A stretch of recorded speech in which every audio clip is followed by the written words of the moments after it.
Vous êtes-vous déjà demandé ce qu'il y a de l'autre côté de la Lune? Imaginez-vous en tant que scientifique, voyant pour la première fois des photos de la face cachée de la Lune. Préparez-vous à être surpris. La partie cachée semble complètement différente, couverte d'innombrables cratères auxquels personne ne s'attendait. Cette découverte ne change pas seulement ce que nous savons de la Lune, mais soulève également de nouvelles questions. L'espace était autrefois un grand mystère, mais maintenant, grâce à la technologie comme le télescope James Webb, nous l'explorons comme jamais auparavant. Venez avec nous dans un voyage à travers l'espace, où chaque nouvelle découverte ouvre un monde de possibilités. Qu'est-ce que la face cachée de la Lune? Pendant des siècles, l'humanité a contemplé la Lune et s'est émerveillée de sa beauté. Pourtant, malgré tous nos émerveillements et nos explorations, nous n'avons vraiment exploré qu'une seule face de celle-ci. Il existe une toute autre face que nous voyons rarement, souvent appelée la face cachée de la Lune. Mais pourquoi s'appelle-t-elle ainsi? Et pourquoi est-elle restée si mystérieuse? Tout commence par ce qu'on appelle le verrouillage des marées. La gravité terrestre a tellement ralenti la rotation de la Lune que la même face nous fait toujours face. Cela signifie que l'autre côté, que nous ne pouvons pas voir depuis la Terre, est la face cachée de la Lune. Parfois, nous pouvons apercevoir les bords de la face cachée grâce à une légère oscillation appelée libration. Au total, environ 59% de la surface de la Lune est visible depuis la Terre à différents moments. Mais la face cachée reste en grande partie cachée. Les gens pensent souvent que la Lune ne tourne pas, mais ce n'est pas vrai. Si elle ne tournait pas, nous la verrions toutes les faces alors qu'elle tourne autour de la Terre. En réalité, la Lune tourne, mais sa période de rotation correspond à son orbite autour de la Terre. Il faut donc environ 29,5 jours terrestres à la Lune pour effectuer une rotation et une orbite, ce qui fait que son jour et son année ont la même durée. L'expression « face cachée de la Lune » ne signifie pas qu'elle est sombre, au sens où il n'y a pas de lumière. Cela signifie qu'elle est sombre, au sens où elle est inconnue. Avant que nous envoyions des vaisseaux spatiaux autour de la Lune, nous n'avions jamais vu cette face. Les deux faces de la Lune reçoivent en moyenne presque la même quantité de lumière solaire. Cependant, la lumière du Soleil réfléchie par la Terre, appelée lumière cendrée, rend la face visible un peu plus lumineuse. Pendant les éclipses lunaires, la face cachée reçoit un peu plus de lumière du Soleil, car la face visible est bloquée par l'ombre de la Terre. La nuit, lorsque la Terre est pleine vue depuis la Lune, la face visible reçoit environ 10 lux d'éclairage. C'est similaire à un trottoir de ville sous les lampadaires et 34 fois plus de lumière que la pleine Lune fournit sur Terre. En revanche, la face cachée pendant la nuit lunaire ne reçoit qu'environ 0,001 lux de lumière des étoiles. Ce n'est que lorsque nous voyons la pleine Lune depuis la Terre que toute la face cachée est complètement sombre. Le terme sombre s'applique également aux difficultés de communication. Lorsque les engins spatiaux passent derrière la Lune, ils perdent le contact avec la Terre. Cette panne de communication s'est produite pendant les missions Apollo et met en évidence une autre raison pour laquelle la face cachée est considérée comme sombre.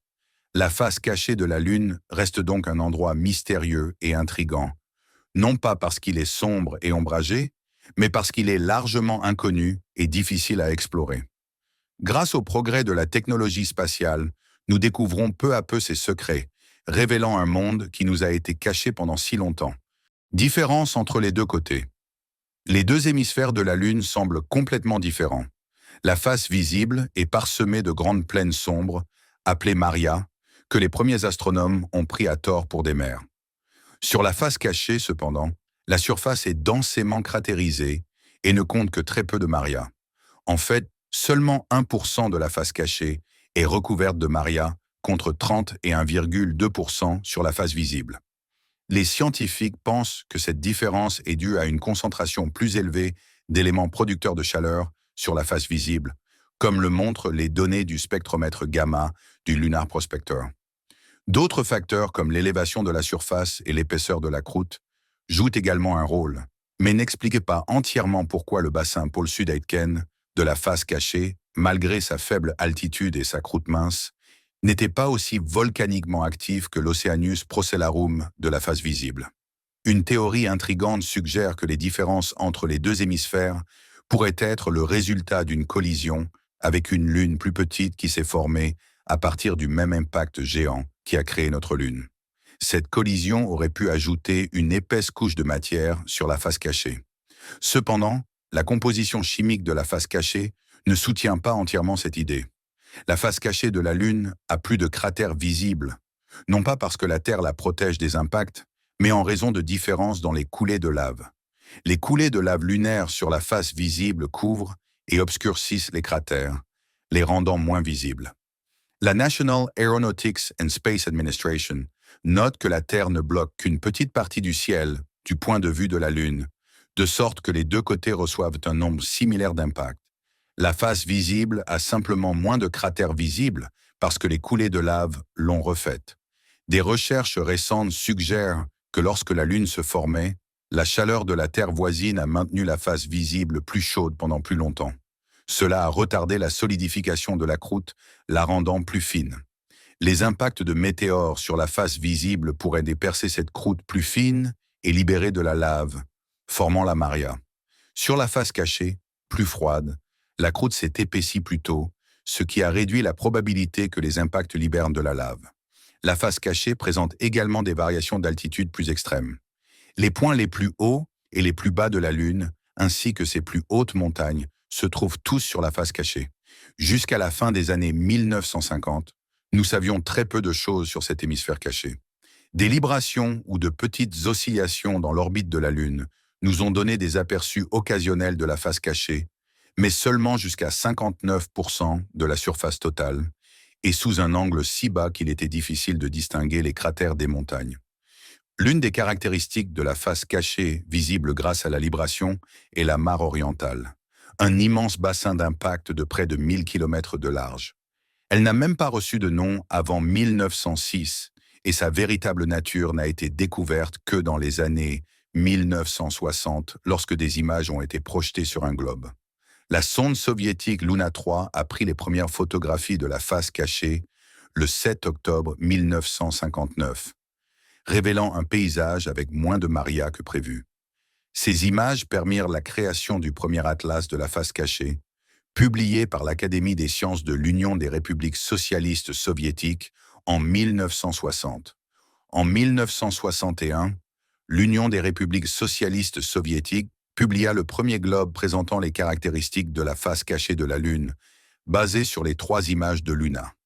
Une autre sonde soviétique, Zonde 3, renvoya des images de meilleure qualité en 1965, montrant des chaînes de cratères, mais toujours pas de maria étendue. La deuxième partie de l'atlas de la face cachée de la Lune fut publiée en 1967, basée sur les données de Zonde 3 et comprenait 4000 nouvelles caractéristiques. La même année, la première carte complète et le premier globe mis à jour présentant 95% de la surface lunaire furent publiés en Union soviétique. La plupart des caractéristiques de la face cachée furent nommées par des scientifiques soviétiques qui choisirent de nombreux noms non soviétiques comme Jules Verne et Marie Curie. L'Union astronomique internationale accepta plus tard beaucoup de ces noms. Programme Ron-Gerard Orbiter de la National Aeronautics and Space Administration, NASA, de 1966 à 1967. Lunar Orbiter 5 assurant la majeure partie de la couverture de la face cachée.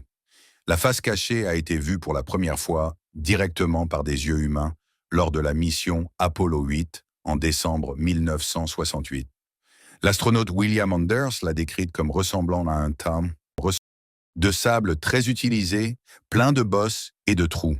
Les 24 astronautes des missions Apollo 8, 10 à 17, ont vu la face cachée et plusieurs sondes lunaires l'ont photographiée. Communiquer avec les engins spatiaux de la face cachée est difficile car ils n'ont pas de contact radio direct avec la Terre. Pendant les missions Apollo, cela a provoqué des moments de tension jusqu'à ce que l'engin réapparaisse. Le géologue astronaute Harrison Schmitt a fait pression pour qu'Apollo 17 atterrisse de l'autre côté de la Lune. Mais la National Aeronautics and Space Administration a rejeté l'idée en raison des risques et des coûts. En 2018, la Chine a lancé le satellite relais Keqiao vers le point LTU Terre-Lune pour faciliter la communication avec l'atterrisseur Chang'e 4 et le rover Yutu, 2 de l'autre côté de la Terre. Ce point est également considéré comme idéal pour un dépôt de propulseurs proposé pour futures missions spatiales. Le vaisseau spatial chinois Chang'e 4. En janvier 2019, l'histoire a été écrite lorsque le vaisseau spatial chinois Chang'e 4 s'est posé en douceur sur la mystérieuse face cachée de la Lune. Cet exploit révolutionnaire a marqué le premier atterrissage en douceur de l'humanité sur ce territoire lunaire inexploré. Équipé d'instruments scientifiques de pointe, dont un spectrographe radio basse fréquence et des outils géologiques, la mission visait à percer les mystères cachés dans le royaume isolé de la Lune. Contrairement à la face visible familière qui fait constamment face à la Terre, la face cachée offre un sanctuaire unique contre les interférences radioterrestres, ce qui en fait un refuge idéal pour la radioastronomie. Cet avantage permet aux astronomes de scruter les profondeurs du cosmos sans le bourdonnement perturbateur des signaux de notre planète. Dans un développement remarquable, en février 2020, des scientifiques chinois ont dévoilé des images haute résolution capturées par le radar pénétrant lunaire à bord du rover Yutu-2. Ces images ont permis d'obtenir des informations sans précédent sur la formation des éjectats lunaires, offrant un aperçu de l'histoire géologique et de la structure interne de la Lune. De telles révélations ont ouvert la voie à une compréhension plus approfondie de l'évolution lunaire et de la dynamique planétaire. S'appuyant sur ces succès, l'administration spatiale nationale chinoise a lancé Chang'e 6 en mai 2024, marquant une nouvelle étape avec la toute première mission de retour d'échantillons lunaires depuis le bassin Apollo de la face cachée. Cette entreprise ambitieuse impliquait une approche à multiples facettes, déployant un mini-rover pour la spectroscopie infrarouge et réalisant des manœuvres robotisées de rendez-vous et d'amarrage en orbite lunaire. La mission s'est terminée par le retour en toute sécurité d'échantillons lunaires sur Terre, annonçant une nouvelle ère d'exploration lunaire et de découverte scientifique. La National Aeronautics and Space Administration et le ministère de l'Énergie des États-Unis collaborent pour créer un atterrisseur d'expérimentation électromagnétique de surface lunaire, dont le déploiement est prévu d'ici 2026. Cet observatoire robotisé vise à explorer la face cachée de la Lune et à mesurer les ondes électromagnétiques remontant à l'enfance de l'univers.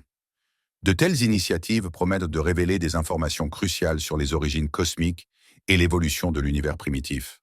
La face cachée de la Lune présente également des perspectives prometteuses pour de futures installations astronomiques, notamment des radiotélescopes nichés dans son paysage serein, parsemé de cratères. Ces installations pourraient exploiter la protection naturelle de la Lune contre les transmissions radio de la Terre, offrant un point de vue inégalé pour l'observation des phénomènes célestes.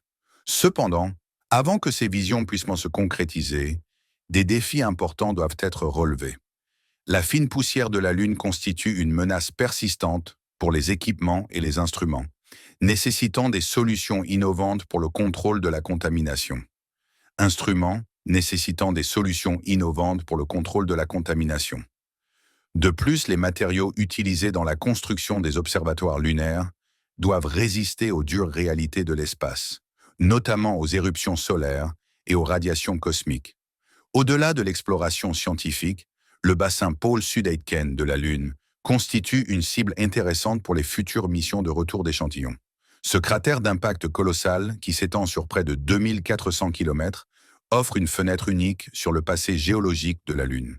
Les échantillons récupérés dans cette région pourraient révéler des informations précieuses sur la composition lunaire et les événements cataclysmiques qui ont façonné sa surface. De plus, la Maria de la face cachée, protégée du vent solaire par la Terre, abrite des concentrations importantes d'hélium-3, un isotope rare ayant des applications potentielles dans les futurs réacteurs à fusion. Cette ressource précieuse souligne le rôle potentiel de la Lune dans la promotion de solutions énergétiques durables et la promotion de l'établissement humain au-delà de la Terre. Les mystères de la face cachée de la Lune. Dans une nouvelle étude révolutionnaire, des scientifiques d'institutions du monde entier ont fouillé en profondeur le mystérieux passé géologique de la Lune, déterrant des preuves convaincantes pour faire la lumière sur l'énigme de longue date de sa face cachée. La recherche menée par des experts de l'Earth Life Science Institute, de l'Institut de technologie de Tokyo, de l'Université de Floride et d'autres organisations réputées, a révolutionné notre compréhension de l'asymétrie lunaire. Cette asymétrie, caractérisée par des différences marquées entre les faces proches et éloignées de la Lune, a déconcerté les astronomes pendant des décennies. Grâce à un mélange méticuleux d'expériences, de modélisation informatique sophistiquée et d'analyse méticuleuse des données de la surface lunaire, l'équipe a découvert un facteur essentiel, les éléments radioactifs. Des éléments comme le potassium, le thorium et l'uranium se sont avérés jouer un rôle crucial, générant de la chaleur par leur processus de désintégration naturelle. Cette chaleur, à son tour, a fait fondre les roches où ces éléments étaient concentrés, laissant des empreintes géologiques distinctives sur la surface de la Lune. Le docteur Matthew Lanville, éminent scientifique planétaire et co-auteur de l'étude, a souligné l'importance de ces résultats. La face visible de la Lune présente des concentrations uniques d'éléments radioactifs, tels que l'uranium et le thorium, qui sont inégalées ailleurs à sa surface.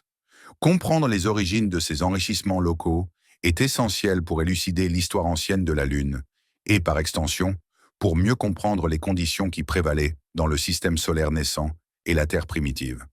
De plus, les chercheurs ont identifié un autre acteur crucial dans ce mystère lunaire, CREEP. Abréviation de potassium, éléments de terre rares et phosphore, les matériaux enrichis en CREEP ont été liés aux maria lunaires, de vastes plaines formées par une ancienne activité volcanique. Ces matériaux possèdent des points de fusion plus bas, contribuant de manière significative à l'évolution du paysage géologique de la Lune sur des milliards d'années. Les implications de cette étude sont profondes. Elle suggère que les marias, enrichis en fluage, ont été des agents dynamiques de changement depuis l'enfance tumultueuse de la Lune. Leurs origines volcaniques et leur composition chimique unique ont façonné le terrain lunaire, laissant des traces durables qui préservent des indices cruciaux sur l'évolution précoce de notre système solaire. De plus, les recherches soulignent le rôle de la Lune en tant que capsule temporelle cosmique. Contrairement à la Terre, qui a subi d'importantes transformations géologiques dues à l'érosion et à la tectonique des plaques, la surface de la Lune reste remarquablement intacte. Son registre géologique, gravé des vestiges d'impacts anciens et d'activités volcaniques, offre un aperçu rare des premières époques de notre voisinage céleste. Alors que notre compréhension de l'histoire géologique de la Lune continue de s'approfondir, notre compréhension des origines de la Terre s'approfondit également. La Lune, avec sa surface intacte et ses archives géologiques, se dresse comme une sentinelle du passé, détenant des secrets qui pourraient révéler des informations cruciales sur la formation et le développement de notre propre planète.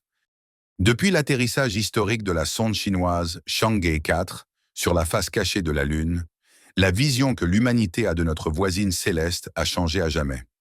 La mission, menée par l'administration spatiale nationale chinoise, a marqué une avancée monumentale dans l'exploration lunaire. Elle a offert un aperçu unique de la mystérieuse face cachée de la Lune, un terme souvent utilisé pour décrire son hémisphère caché. En capturant des images fascinantes et en extrayant des échantillons minéraux cruciaux, Chang'e 4 a fourni des informations sans précédent sur la surface lunaire. Les résultats attendus avec impatience et récemment publiés dans le Journal of Geophysical Research. Les planètes ont dévoilé un paysage lunaire complexe. Des couches de poussière, de sol et de roches fragmentées composaient les 40 mètres supérieurs, mettant en lumière l'histoire géologique de la Lune. Parmi les découvertes remarquables figurait un cratère, preuve d'un impact colossal qui a façonné la surface de la Lune il y a des éons. Jianqing Feng, chercheur en astrogéologie, a souligné l'importance de cette découverte. En collaboration avec des experts, Feng a identifié 5 couches distinctes de lave lunaire ancienne, vestiges d'une activité volcanique qui a remodelé le terrain de la Lune il y a des milliards d'années. La Lune elle-même, formée il y a environ 4,51 milliards d'années à la suite d'une collision cataclysmique entre la Terre et un corps céleste de la taille de Mars, a subi des millénaires de bombardements cosmiques. Ces impacts ont marqué sa surface, créant les caractéristiques familières que nous voyons aujourd'hui, comme des cratères et des crêtes. Comme la Terre, la Lune abritait du magma en fusion sous sa surface, jaillissant à travers des fractures causées par des impacts. Cette activité volcanique, cruciale pour façonner le paysage primitif de la Lune, a progressivement diminué au fil du temps. L'analyse de Feng suggère que l'activité volcanique de la Lune a cessé il y a entre 1 milliard et 100 millions d'années, la rendant géologiquement morte selon les normes actuelles. Cependant, les données de Chang'e 4 ont fait allusion à la possibilité de réservoirs de magma souterrain, remettant en cause les hypothèses antérieures sur l'état de dormance de la Lune. Cette révélation ouvre de nouvelles perspectives d'exploration et de compréhension de la géologie lunaire. À l'avenir, Chang'e 4 poursuivra sa mission, promettant de nouvelles découvertes révolutionnaires. Fung et son équipe envisagent une vaste entreprise de cartographie, dévoilant davantage de mystères cachés sous la surface ancienne de la Lune. Comment le télescope spatial James Webb a influencé l'astronomie? Pour explorer davantage la face cachée de la Lune, un télescope spécial a été conçu, dont le télescope spatial James Webb. Cet observatoire spatial n'est pas n'importe quel télescope. Il représente une avancée révolutionnaire dans notre capacité à explorer le cosmos, en particulier dans le domaine de l'astronomie infrarouge. Lancé le jour de Noël 2021, au sommet d'une fusée Ariane 5 depuis la Guyane française, le télescope spatial James Webb s'est dirigé vers une orbite unique près du point de Lagrange L, de Soleil-Terre, à environ 1,5 million de kilomètres de la Terre, pour arriver en janvier 2022. Sa mission est de plonger dans les secrets les plus profonds de l'univers, avec une clarté et une précision inégalées. Développé sous la direction de la National Aeronautics and Space Administration, aux côtés de l'Agence spatiale européenne et de l'Agence spatiale canadienne, le télescope spatial James Webb dispose d'un éventail impressionnant de capacités. Contrairement à son prédécesseur, le télescope spatial Hubble, le télescope spatial James Webb est spécialisé dans la capture de la lumière infrarouge, allant de la lumière visible à grande longueur d'onde à l'infrarouge moyen, s'étendant de 0,6 à 28,3 micromètres. Cela permet au télescope spatial James Webb de scruter les nuages de poussière cosmique, de dévoiler la formation des premières galaxies et d'analyser les atmosphères d'exoplanètes lointaines, tâche jusqu'alors impossible en raison des limites de détection des émissions infrarouges. Au cœur de la conception du télescope spatial, James Webb se trouve son miroir primaire massif de 6,5 mètres de diamètre, composé de 18 segments hexagonaux recouverts de beryllium plaqué or. La taille importante de ce miroir offre une zone de collecte de lumière environ 6 fois plus grande que celle de Hubble, ce qui permet une puissance d'observation sans précédent. Cependant, pour fonctionner de manière optimale, il doit maintenir une température extrêmement froide, inférieure à 50 Kelvin, obtenue grâce à un pare-soleil sophistiqué à 5 couches qui le protège de la chaleur du soleil et d'autres sources célestes. Le chemin jusqu'à son achèvement fut ardu et coûteux, à commencer par les premières conceptions en 1996 sous le nom de Next Generation Space Telescope. Malgré les revers, notamment les dépassements de budget et les défis techniques, le télescope est finalement apparu comme un témoignage de l'ingéniosité et de la détermination humaine, culminant avec son lancement triomphal. Depuis que ces premières images tant attendues ont été dévoilées au monde le 11 juillet 2022, ce télescope a rapidement transformé notre compréhension de l'univers. Il a tellement changé, a remarqué un astrophysicien, soulignant comment le télescope spatial James Webb a inauguré une nouvelle ère de découverte en repoussant les limites de l'astronomie observationnelle. La capacité du télescope à observer plus de 13,4 milliards d'années-lumière permet aux scientifiques d'apercevoir les premières galaxies jamais observées, certaines se formant quelques centaines de milliers d'années seulement après le Big Bang. L'une des réalisations marquantes de ce télescope est sa capacité à observer dans l'infrarouge, ce qui révèle les émissions thermiques des objets célestes. Cette perspective unique améliore non seulement notre compréhension des galaxies lointaines, mais offre également des informations sur la composition et l'évolution des atmosphères planétaires, comme l'exoplanète WASP-96b récemment analysée. L'analyse spectroscopique de l'atmosphère de ce monde lointain par le télescope a fourni aux astronomes des détails sans précédent, soulignant le rôle central du JWST dans l'avancement de la science exoplanétaire. À l'avenir, le télescope James promet encore plus de découvertes révolutionnaires, alors qu'il continue d'explorer les profondeurs de l'espace. Les scientifiques attendent avec impatience des découvertes inattendues qui pourraient remodeler les théories actuelles sur les origines et l'évolution de l'univers. Alors que ce télescope entre dans sa 2e année de fonctionnement, L'enthousiasme des chercheurs est palpable, poussé par la perspective de découvrir de nouveaux mystères cosmiques qui défient de la compréhension conventionnelle. Pour la National Aeronautics and Space Administration, ce télescope représente une pierre angulaire dans sa quête pour découvrir les secrets du côté obscur de l'univers, littéralement.